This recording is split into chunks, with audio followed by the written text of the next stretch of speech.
So yun po yun, yung the experience of God's strength. Hindi ikaw. Hindi ikaw yun. Yung Diyos na sumasayo, ang nagbibigay ng lakas. Kaya nagagawa mong magtrabaho, nagagawa mong magkanan yung responsibility mo bilang ama o bilang ina. Ano po? Kaya yung gift na nilalagay sa'yo ay nagagamit mo. Hindi ko yun yung lakas na nagmumula sa Diyos na sumasayo. Ano po na yung Diyos na sumasa kalooban natin. Nagmumula yung kalakasan. Tapos point number 3, sabi nga po, motivation that will keep going because the assurance of God's will. Ito po yung katiyakan. Pag sinabi po assurance, ito po ay katiyakan. Ibig sabihin, assurance, katiyakan sa kalooban ng Diyos. Dahil nga ang Diyos ay nasa kalooban ni Pablo, so siya po ay tiyak na tiyak. Tiyak na tiyak na kalooban ng Diyos, yung mga nangyari niya sa buhay niya. Kalooban po ng Diyos, may dahilan ng Diyos kung bakit nangyari sa kanyang buhay. So, basahin po natin sa Acts chapter 13, verse 47. Tiyak na tiyak siya, may katiyakan siya na the assurance of God's will. Yun po yung isa sa mga motivation ni Paul kung bakit siya patuloy, hindi natikap na pukwit sa pananampalataya sa Diyos. Kahit po sa kabila ng mga paghihirap na nararanasan niya, dahil may dahilan ng Diyos, may layunin ng Diyos, may reason ng Diyos, yun po yun. Acts 13, chapter 13, verse 47.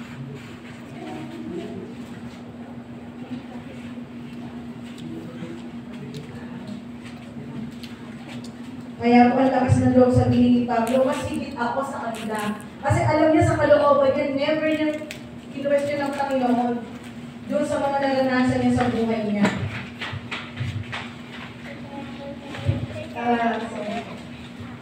13:47. Basahin ko po yung English. Basahin ko po sa Tagalog.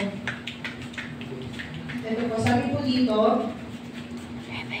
ganito ang iniutos sa amin ng Panginoon.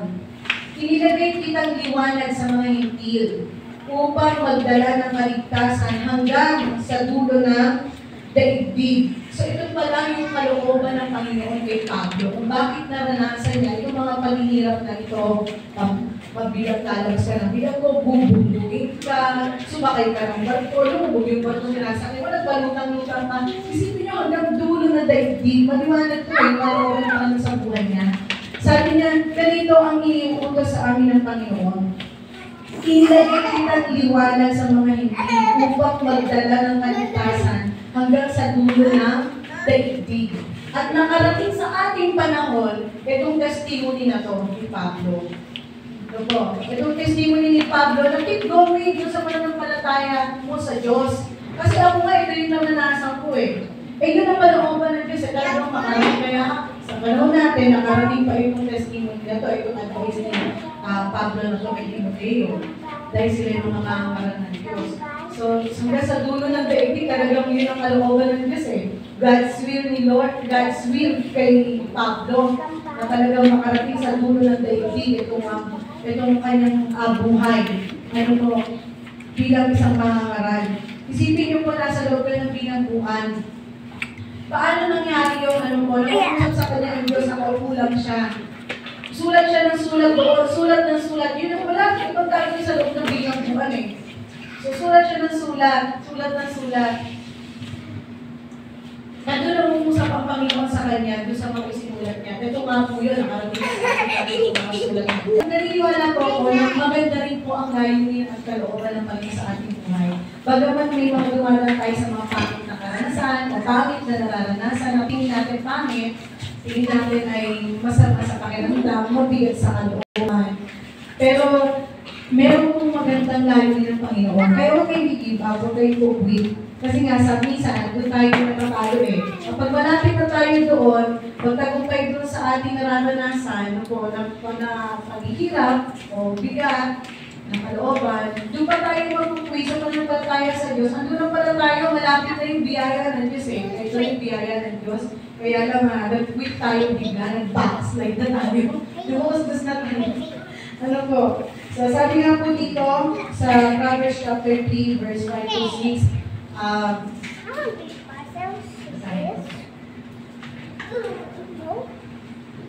You wanna take Pero rin po sa merong mga churches din na talagang makikita natin, ano po, hindi na natin yung makikita yung ibang nakikita ko dati. Ano po, hindi mo malaman kung bakit, kung talaga sa tao ka titingin, bakit umuunti, ano po. Ako, kung sa asawa ko ako titingin talagang dadaos-dos din ako Pero dahil nga tayo ay meron Diyos na sumasa atin, doon tayo nakatingin sa Diyos. Doon tayo humuhugot ng lakas sa Diyos. Hindi po tayo kay asawa humuhugot ng lakas. Kasi po tayo ay dadaos-dos na rin lang. Dapat po tayo doon humuhugot ng lakas sa Diyos.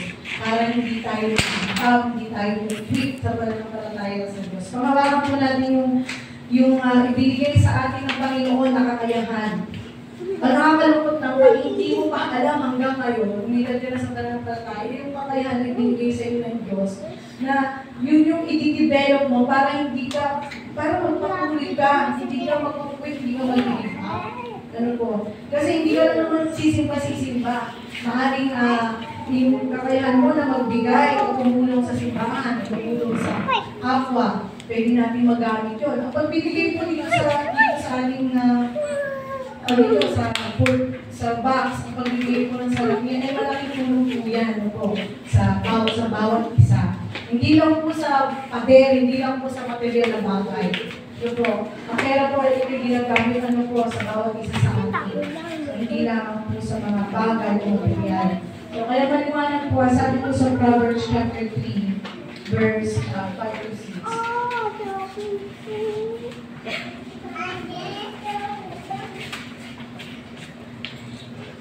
Verse 5 to 6, kay Yahweh ka magtiwala buong puso at lubusan at huwag kang mananangan sa sariling karunungan. Sa lahat ng iyong gawain, siya may alalahanin upang ikay patnubayan sa iyong mga tatahakin.